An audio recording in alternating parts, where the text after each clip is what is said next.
Bien bonjour, mon nom est Frédéric Boran et dans cette vidéo on va continuer à travailler sur le select from pour sélectionner des éléments dans une table. On reste sur la table personnelle de la base de formation hospitalière. Donc dans personnel on a fait pour l'instant une sélection des prénoms et des noms de tout le personnel. Donc là en fait on a sélectionné des colonnes mais on a gardé toutes les lignes. Si on remonte l'exécution, vous voyez qu'en fait on a toutes les lignes de la table mais on n'a plus que 2 colonnes.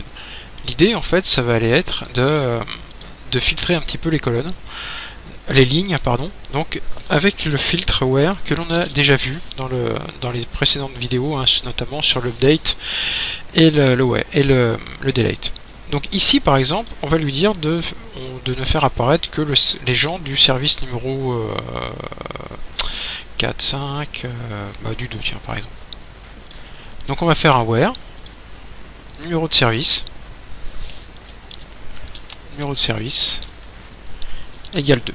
Donc on lui dit tu m'affiches tous les prénoms et les noms des personnels à partir de la table personnelle, mais uniquement pour ceux pour lesquels le service est égal à 2. Et si on exécute, il nous a bien mis donc les 3 personnes qui sont du service numéro 2. Alors pour le voir, ici je viens simplement dans ma table personnelle, et vous voyez qu'en fait on a bien que 3 personnes qui sont du service numéro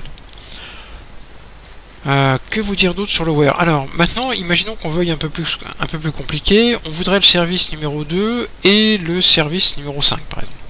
Alors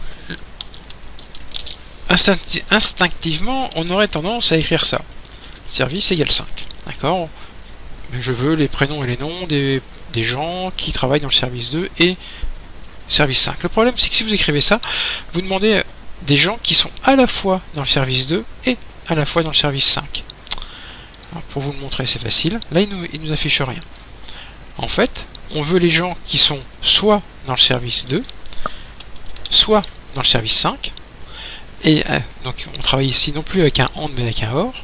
Donc il va nous sélectionner tous les gens pour le service 2 et tous les gens pour le service 5.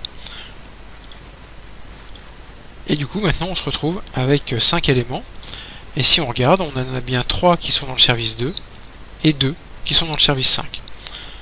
Donc voilà, donc ça c'est un peu compliqué, hein. On fera pas mal d'exos là-dessus sur le AND ou le OR. Il faut savoir écrire des critères comme ça un peu compliqués avec des AND et des OR, mais bon, on aura le temps d'y venir. Là c'était juste une petite alerte déjà sur ça. Retenez select from where, select quelles sont les colonnes qui m'intéressent, from quelle est la table que j'utilise, where quels sont les critères sur les lignes que je veux voir apparaître.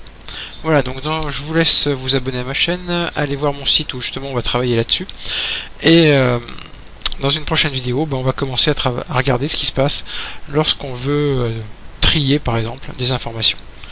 Je vous remercie.